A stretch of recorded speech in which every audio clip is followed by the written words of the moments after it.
বিজনেসের ডেভেলপমেন্ট নিয়ে যদি একটু বলো, মানে শুরুর দিকে কেমন অর্ডার পাইতা, দেন হুম। মানে ১ বছর ২ বছর কবে থেকে মোটামুটি একটু প্রফিট হওয়া শুরু করলো বা হোয়াটএভার, হুম। এই বিজনেস জার্নিটা যদি একটু বলো?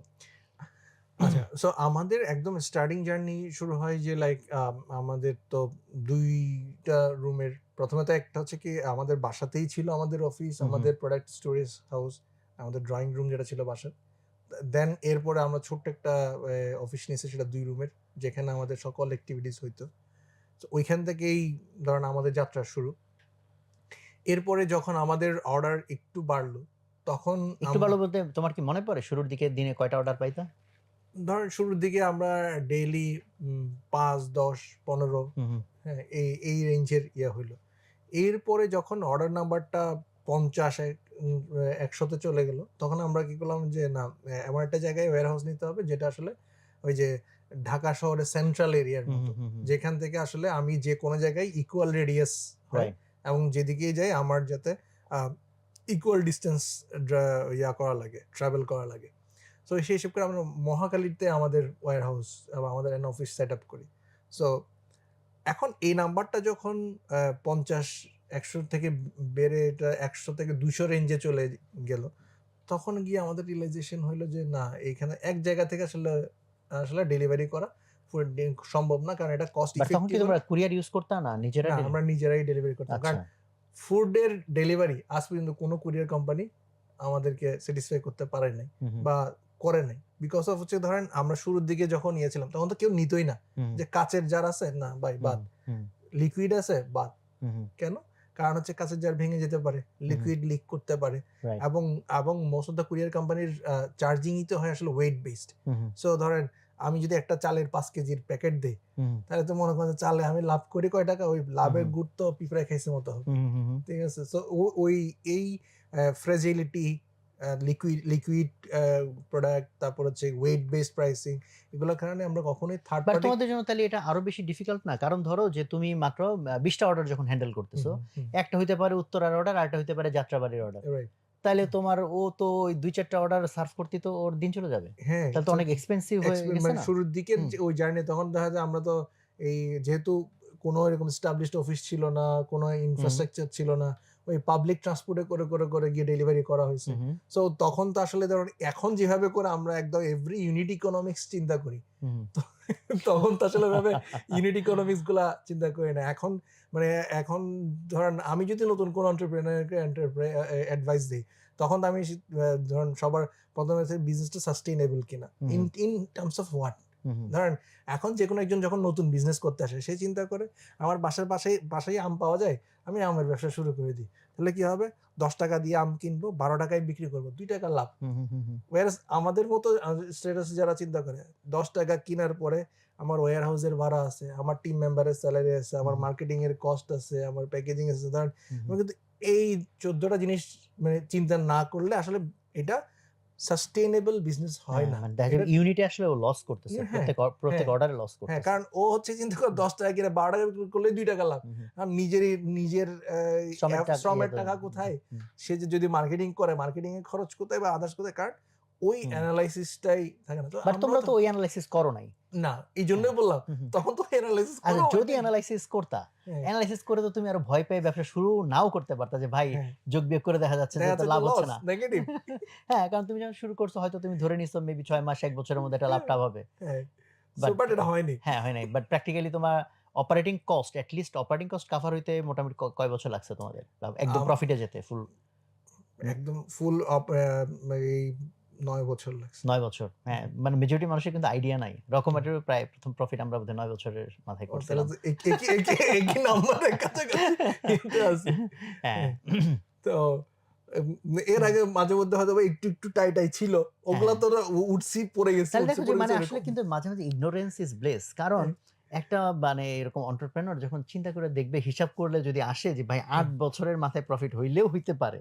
তো শুরুতেই তো সে পালাবে হয়তো। তাই না? তো সেদিক থেকে একটা অ্যাডভান্টেজ যে শুরুতে খুব ভালো মতো হিসাব করো নাই। আমিও করি নাই। মানে ইনফ্যাক্ট ওকে।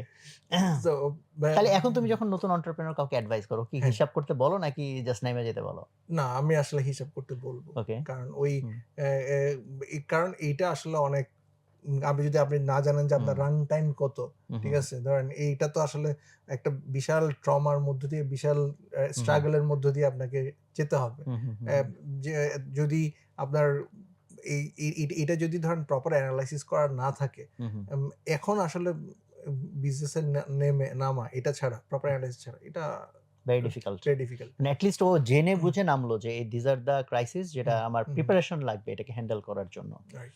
ওকে। সো তোমাদের ধরো এই যে ১০-২০ টা থেকে অর্ডার ১০০-২০০ তে গেল। হুম। সো সো তখন তো তোমরা ওই অনলাইনে সেল করতেছিলা তোমাদের হ্যাঁ, খাসফুড.কম অনলাইন থেকে।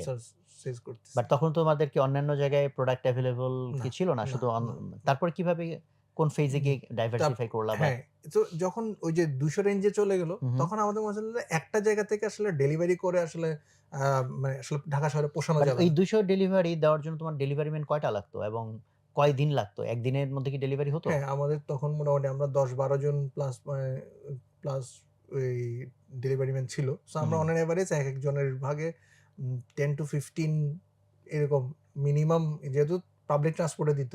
এটা যখন আমরা পরে বাইকে কনভার্ট হইছি, তখন আমরা পার ডেলিভারি ম্যান ২০ টা অর্ডার ছিল। টার্গেট। টার্গেট ছিল। হু, হু। যে একজন ২০ টা অর্ডার সার্ভ ওকে। করবে। সো তখন দেখলাম যে আসলে ধরেন একজন উত্তরা গিয়ে উত্তরা থেকে আবার এসে আরেকবার যাওয়াটা ডিফিকাল্ট হয়ে যায়। হু, হু, সো এরকম সবগুলার ক্ষেত্রে যখন দেখছি এটা টাইম এফিশিয়েন্ট ও না, কস্ট এফিশিয়েন্ট ও না, তখন আমরা চিন্তা করলাম যে এরিয়া ওয়াইজ ওয়্যারহাউস দিতে হবে। হু, হু, সো এখন এরিয়া ওয়াইজ ওয়্যারহাউস দিতে গিয়ে আমাদের চিন্তায় আসলো যে এরিয়া ওয়াইজ ওয়্যারহাউসই কেন দিবে? যখন আমরা দেখলাম যে আসলে এক মানে বাংলাদেশের মানুষজন এখনো ফুললি অনলাইন হইতে আসলে ইট উইল টেক টাইম। হু, হু, সো তখন আমরা চিন্তা করছি যেহেতু অনলাইনে আ উপর ট্রাস্ট গ্রো করার একটা ব্যাপার থাকে, কনফিডেন্স হুম, গ্রো করার একটা ব্যাপার থাকে। প্লাস হচ্ছে কি ওই একটা সার্টেন জেনারেশন আছে। ঠিক আছে? ধরেন হুম, আমাদের ওল্ডার জেনারেশন যারা, হু, তারা হু। এখনো ওই অনলাইনে অভ্যস্ত না। অনলাইনে হু, অভ্যস্ত না। হু, তারা এখনো টাচ অ্যান্ড ফিলটাকে হু, হু, ইয়া করে। এবং মানে ইভেন আমাদের জেনারেশন বা একটু হায়ার, তাদের অনেকেরও ইয়া আছে যে লাইক তারা ওই যে আমার যেমন অফিসের পরে ফাস্ট ফুডে কাজ করতে গেলে রিল্যাক্সেশন ছিল, অনেক মেয়ে মহিলারা আছে বা মেয়েরা আছে, তারা হয়তো যারা ওয়ার্কিং ওয়ামেন, সো তাদের ওই কাজের পরে একটু সুপার শপে ঘুরলে তার তাদের জন্য একটা একটু রিল্যাক্স ফিল রিল্যাক্সেশন হয়। হ্যাঁ, হিসেবে হ্যাঁ। কাজ হু, হয় হু, করে। সো এই ধরনের সাইকোলজিক্যাল ব্যাপার-স্যাপারও আছে। হু, হু, তো তখন আমাদের কথা হচ্ছে তাহলে আমরা এই ওয়্যারহাউসটাকে শুধু ওয়্যারহাউস না করে তাহলে একটা ওয়্যারহাউস কাম আউটলেট করি। হু, তাহলে হু। এখান থেকে আমাদের অনলাইন অর্ডার গুলোও ডেলিভারি হবে। প্লাস হচ্ছে কি লোকজন লোকজন এসে ফিজিক্যালি ফিজিক্যালি এসেও কিনতে পারবে। প্রোডাক্ট কিনতে পারবে। সো আমার বোথ পারপাস সার্ভ হবে। বাট এই যে হ্যাঁ, ডিস্ট্রিবিউশন সেন্টার গুলো দেওয়ার জন্য তো ইনভেস্টমেন্ট লাগবে না? সো হ্যাঁ, ততক্ষণে তো তোমরা যেরকম বলতেছো যতগুলা লোক নিচ্ছ, whereas রাইট, তখন তো তুমি সিগনিফিকেন্টলি লস করতেছো। হ্যাঁ, তাহলে তখন ইনভেস্টমেন্ট এর টাকা ইনিশিয়াল যেটা নিয়ে তোমরা নামছিলা এটা তো কভার করার কথা না। না। তাহলে তখন তোমরা কিভাবে তখন ইনভেস্টমেন্টটা ওই যে আমরা মানে এই আমাদের যে ফ্রেন্ডস এন্ড ফ্যামিলি আছে, হু, হ্যাঁ, হু, বিভিন্ন এঞ্জেল ইনভেস্টর যারা, হু, হু। তাদের থেকে আমরা ফান্ড নিয়ে আমরা এই এই জিনিসগুলা নির্বাহ করছি। তো এই তারা ইয়াতে কিভাবে কনফিডেন্স পাইছে? মানে ধরো তোমার এটা কতদিনে লাভ আমাদের হবে না হবে? মানে আমরা ওই সময়টাতে সবচেয়ে বড় জিনিসটা হচ্ছে কি যে আমাদের যারা মানে ইনভেস্টর বা শেয়ার হোল্ডার যারা, তাদের ১ম ইয়েটা হচ্ছে কি তারা আমরা যে ভিশন বা আমরা যে প্রিন্সিপাল বা যে আইডিওলজির কারণে এই ব্যবসাটা করছি সেটাতে তারা একমত। হু, হু। এবং তারা আমাদের এই নোবেল কজটাতে তারা সাপোর্ট করতে সাপোর্ট চাইছে। করতে চাইছে। হু, হু, অ্যান্ড দ্বিতীয়ত জিনিস হচ্ছে কি যে এটার গ্রোথটা, যে লাইক হ্যাঁ, বিজনেস তো গ্রো করছে। হু, হু, সো বিজনেসে কনজিউমার তো ক্রিয়েট হচ্ছে হু, হু, এবং যারা এই প্রোডাক্টটাকে ভালোবাসতেছে। সো এই একটা হচ্ছে কি এই কজের প্রতি তাদের ঐকমত্য, এবং দ্বিতীয় হচ্ছে কি বিজনেসের ট্র্যাকশন।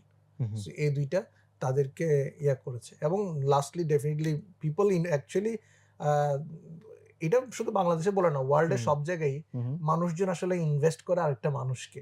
আপনি যতই বলেন এটা ট্রাকশন, যতই বললেন হ্যাঁ, হ্যাঁ, মানে ট্রাস্ট ট্রাস্ট, হ্যাঁ, ব্যক্তির উপর যে ও ট্রাস্ট। ব্যক্তির উপর ট্রাস্ট। সো তারা ধরেন আমরা যারা এই ইনিশিয়েটিভটার পিছনে ছিলাম, তাদেরকে ট্রাস্ট করেছে যে like they can do it. But ঠিক আছে? এক্ষেত্রে কি তুমি মানে এই ক্ষেত্রে লাকি ছিলা? যে ধরো অনেকের তো ফ্যামিলি ব্যাকগ্রাউন্ড এরকম যে তার হুম, ফ্রেন্ডস ফ্যামিলির মধ্যে তাকে যে হুম, এরকম সাপোর্ট দিবে হুম, হুম, হুম, সেরকম ছিল না। হুম। সো সেটা কি তোমার অর্গানিক্যালি ছিল সেই নেটওয়ার্ক নাকি এই নেটওয়ার্ক তোমাকে বানায় নিতে হইছে? আম কিছু নেটওয়ার্ক হচ্ছে কি অর্গানিক্যালি ছিল। হুম, বাকিটা হচ্ছে কি ওই নেটওয়ার্কের থ্রুতে গিয়ে ক্রিয়েট করতে হইছে। আচ্ছা। নেটওয়ার্কিং করতে হইছে। প্লাস নিউ রিলেশন, আ ওই কি ওয়ার্ড অফ মাউথের থ্রুতে হুম। বা কানেকশনের থ্রুতে হুম, এটা হুম। জেনারেট করতে হয়েছে।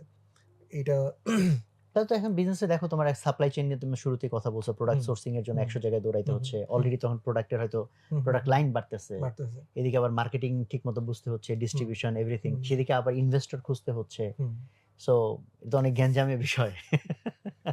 হ্যাঁ, সো ওই হুম, জন্যই বলছি হুম। যে মাল্টিপল এন্টারপ্রেনিউর মানে মাল্টিপল পার্টনার থাকা থাকলে লাগবে। খুব ভালো হইতো আরকি। কো-ফাউন্ডার হলে হ্যাঁ, দেখা যাবে হচ্ছে কি যে একেকজন একেকটা সাইট নিয়ে ওয়ার্কআউট করতে পারে। ওকে। ঠিক আছে? না ওই তো এখন যখন ওই যে এটা একটা আমাদেরকে বুস্ট আপ দেয়।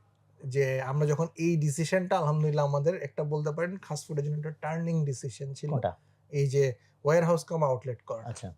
হুম, সো হুম। এবং আমিও এটা সেই প্রশ্ন কতটুকু করতাম ভালো যে কোনটা টার্নিং পয়েন্ট ছিল? কতটা টার্নিং হুম, পয়েন্ট আমি বলি রাইট নাও আমাদের 70% অফলাইন সেল থেকে আসে। আচ্ছা, okay. Hmm, so which is the flip like ধরেন আগে আমার যেখানে 90% অনলাইন জেনারেট হইতো হ্যাঁ, হ্যাঁ। সেখানে 10% হয়তো বা আদার্স জায়গা থেকে আসতো। এখন হচ্ছে জাস্ট রিভার্স হয়ে গেছে হুম, হুম, ব্যাপারটা যে লাইক আমার 60 টু 70 হুম, হুম। এটা ফ্লাকচুয়েট করে কখনো 60% কখনো 65% সো ওইটা আমার অফলাইন থেকে জেনারেট হয়।